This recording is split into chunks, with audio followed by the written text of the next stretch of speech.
வணக்கம். டாக்டர் நவசக்தி, சிட் medical acupuncturist and integrative medicine consultant, holistic wellness care centre, Puducherry.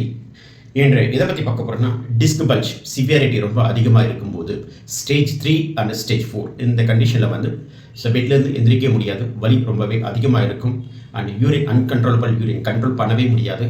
இது போன்ற கண்டிஷனில் நான் சர்ஜிக்கல் மெத்தடில் இன்டகிரேட்டிவ் மெடிசனில் ஏதாவது பண்ண முடியுமா என்று கேட்டுள்ளார்கள். அதாவது டிபெண்ட்ஸ் அப்பான் தி ஒவ்வொரு பர்சனுக்கும் ரெஸ்பான்ஸ் பண்ணக்கூடிய லெவலை பேஸ் பண்ணி தான் சிகிச்சை இருக்கும். ஒரு சில பேஷண்ட்டுக்கு வந்து டே 1லேருந்து இம்ப்ரூவ்மெண்ட் இருக்கும், அவங்களுடைய எனர்ஜி லெவல் நல்லா ரெஸ்பான்ஸ் நல்லபடியாக இருப்பதனால் சிகிச்சை கொடுக்கும்போது வலி குறைவது வந்து ஃபாஸ்ட்டாக இருக்கும். ஒரு சில பேஷண்ட்டுக்கு வந்து ரிசல்ட் வருவதற்கு கொஞ்சம் ஸ்லோவாக இருக்கும். அப்போது ஸ்டேஜ் 3, 4 வந்து இருக்கும்போது ஹோலிஸ்டிக் வெல்னஸ் கேர் சென்டரில் ட்ரீட் பண்ணியிருக்குங்களா என்றால் கண்டிப்பாக ரெகுலராகவே 3 to 5 பேஷண்ட்ஸ் வந்து இருப்பாங்க.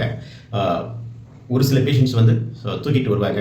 ஆனால் ஒரு சில பேஷண்ட் வந்து டே 1ல் தூக்கிட்டு வரும்போது கிராஜுவலாக காரில் வரக்கூடிய பேஷண்ட், ஆட்டோவில் வரக்கூடிய பேஷண்ட், அடுத்த லெவல் வந்து 2 வீலரில், தென் இண்டிவிஜுவலாகவே 2 வீலர் எடுத்துகிட்டு வரக்கூடிய லெவலுக்கு வந்து ட்ரீட்மெண்ட் கொடுத்து ஸ்டெப் பை ஸ்டெப்பாக இம்ப்ரூவ்மெண்ட்டு கொண்டு வந்திருக்கேன். ஆகவே டாக்டர் நவசக்தி என்ற யூடியூப் சேனல்லையும் பாருங்கள். அதிக பேஷண்ட்ஸ் வந்து ஃபீட்பேக் கொடுத்துருப்பாங்க, எந்த லெவலுக்கு ரெஸ்பான்ஸ் பண்ணியிருக்கு இன்டகிரேட்டிவ் மெடிசன், குறிப்பாக அக்குபஞ்சர் சிகிச்சை, மற்ற சிகிச்சை நேச்சுரோபதி சிகிச்சை முறைகளும் என்று. ஆகவே டிஸ்க் பல்ஜில் ஸ்டேஜ் 3, 4 இருந்தாலையும் டிபெண்ட்ஸ் அப்பான் தி பேஷண்ட்டோடைய இண்டிவிஜுவல் எனர்ஜி லெவலை பேஸ் பண்ணி சிகிச்சை கொடுக்கும்போது ரிவர்ஸ் பண்ணி கொண்டு வரலாம். இது போன்று மீண்டும் ஒரு நல்ல தலைப்புடன் பார்ப்போம். நன்றி, வணக்கம்.